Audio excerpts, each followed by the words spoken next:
What's up, guys? It is Carly here, bringing you day number 9 of my 12 days of Christmas horror, and today I'm going to be talking about a movie that is a sequel to a movie that I already reviewed here on this series, and it is also another movie that I did review with JP.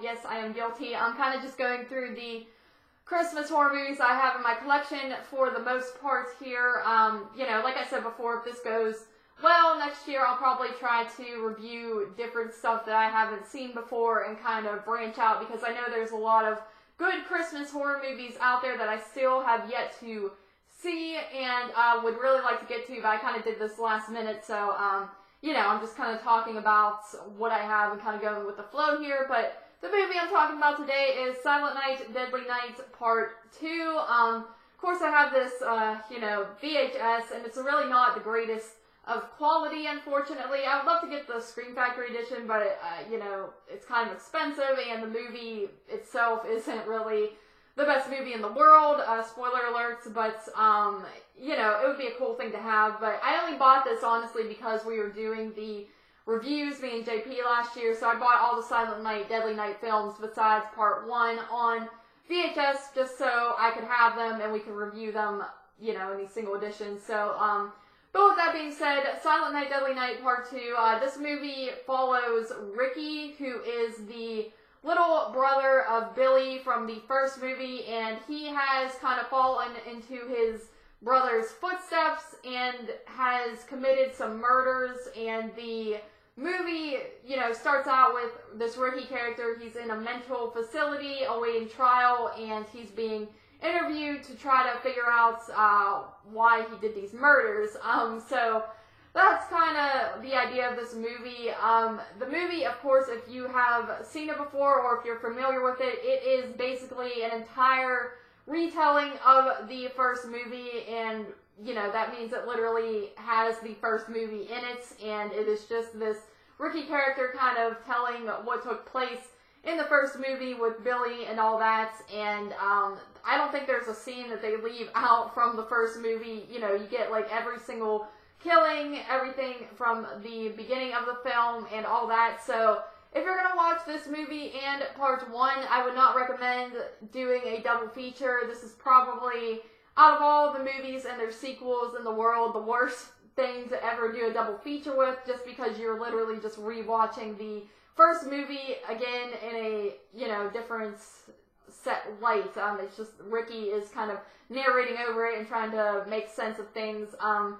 Right off the bat, he's telling about the night that the parents get murdered in the first film, and it's, Ricky back then was a baby, so it makes literally no sense that he would remember any of the events, especially in the great detail, because that's kind of what this is supposed to be, like a flashback type of thing. And then he's also obviously talking about the murders that Billy committed, and some of the stuff that he's talking about, there's no way he would have actually known. So it's really a ridiculous concept, and I know that there's some history with this film about how it got made, and the reason that all this footage is in here is because they made it on a very tight budget. So it is honestly pretty interesting and pretty funny, and that's why this movie is so well loved by people, is because it's kind of just got it so bad it's good type of charm.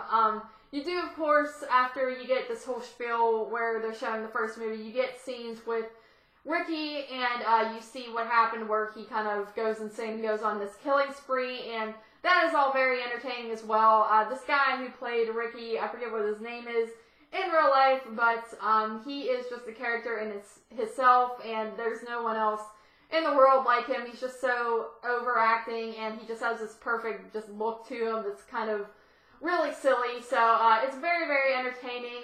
The sets and things like that are really bad in this film, and it truly is just a so bad it's good type of movie. If you're into those, definitely recommend this film. If not, I would say skip this one and just watch the first one, because that, of course, is actually a pretty solid slasher movie for its time. So, Silent Night, Deadly Nights, this movie, like I said, it's a big mess. It's barely even a movie. The idea they had with making Ricky become the new Santa Claus type of killer was a pretty solid idea, honestly. You get that at the end of Part 1, you see that Ricky is probably going to turn into that, and it nods to a sequel. Of course, this sequel was probably not at all what they had in mind, but this is what you get, and I love it, honestly. I think it's funny, and it has its charm. As I said, it's brutal to watch it right after watching the first movie, so don't recommend that, but if you want just to pick one every year, I would say they're definitely good movies to go back and forth with around the holidays, but in general, this movie, not a great movie. I give it a 5 out of 10, which is honestly probably giving it a little bit too high considering it's a big rehashing of the first film and the rest of it's not that good. Realistically, it's probably only around a 2 or something like that, but for me, I think it's pretty fun. So 5 out of 10 for Silent Night, Deadly Night, Part 2. Thank you guys once again for joining me for day number 9 of my 12 Days of Christmas Horror, and I will see you for day 10.